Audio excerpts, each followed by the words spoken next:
I'm Helen. I call myself a rewilding astrologer. And what I mean by that is I like taking the rules of traditional classical astrology and returning them to the wild where they make sense because they're in their natural habitat. Today it's the 11th of November 2015, and later on at about 5:45 in the evening the sun and the moon will meet in conjunction. They'll join together, and that will mean that we will then be in a new phase, new lunar phase. What I thought it would be a good opportunity to talk about why the moon, as it's approaching its conjunction with the sun, is particularly malefic and ominous in astrology. It indicates all kinds of bad things, and we want to know why in a deeper kind of fashion than it's just call it superstition. So what we need to think about is in terms of sunrise this morning when the moon was waning in its last few degrees before it would meet the sun. What I saw when I went out this morning was that the sky was still dark. Even though the moon had risen above the horizon and Mercury with it, it was very dark, except for a little seam of orange pinkness along the horizon line.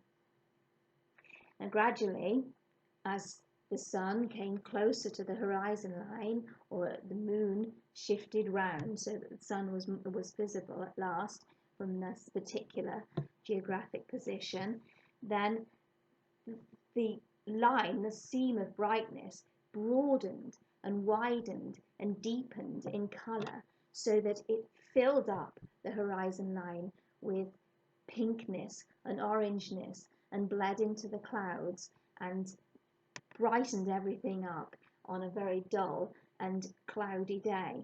But still the moon was invisible. Now this tells us why the moon is so malefic at this point.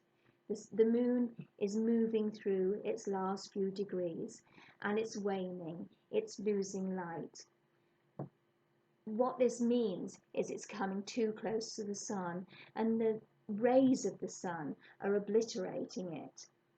In terms of astrology, any planet that is too close to the sun is affected in a bad way. If it's more than 8.5 degrees, but up to 17 degrees, then it is thought of as being under sunbeams. If it's approaching the sun, then that's really not good. At the moment, it's not very well, but it's likely to get sicker as it gets closer to the sun. And if we were talking about the moon, if the moon was indicating a sick person, then we'd say, well, they're not well at the moment, but they're likely to grow sicker. When the moon gets, or when any planet gets less than 8.5 degrees from the sun, but under 17 minutes of arc, then it's said to be combust. At this stage, it is deeply sick. If we were looking at a sick person's temperature chart, for instance, we would say that they are really not going to get well. And because the moon is still waning and getting close to the sun, we'd say they're going to get sicker still and may even die when it reaches the sun. So when the moon reaches the sun. So this is a very, very bad sign. But this is understood when you look at the sky because the moon isn't there. The moon has been overpowered in the rays of the sun. And at this stage, it has ceased to be a sign for all of the animals and humans and insects that need it as a sign. Animals that use the moon to direct their reproductive schedules, to help them find food through reflections, we'll say in pollen drops and the likes. When migrating animals use the light of the moon, either behind them or in front of them, in order to be able to navigate, then they'll have to switch to some other sign.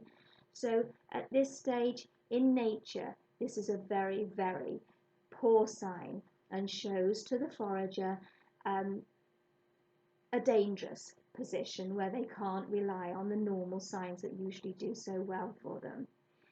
That's why it's malefic. In culture, we build on these kind of ideas, and so that we take the symbol of the sun and the moon and overpowering and sickness and apply it to kind of cultural, social situations. But back out in the wild, it means that the forager can't do what the forager needs to do by their normal means and must find a different way. Thank you. Thank you for watching.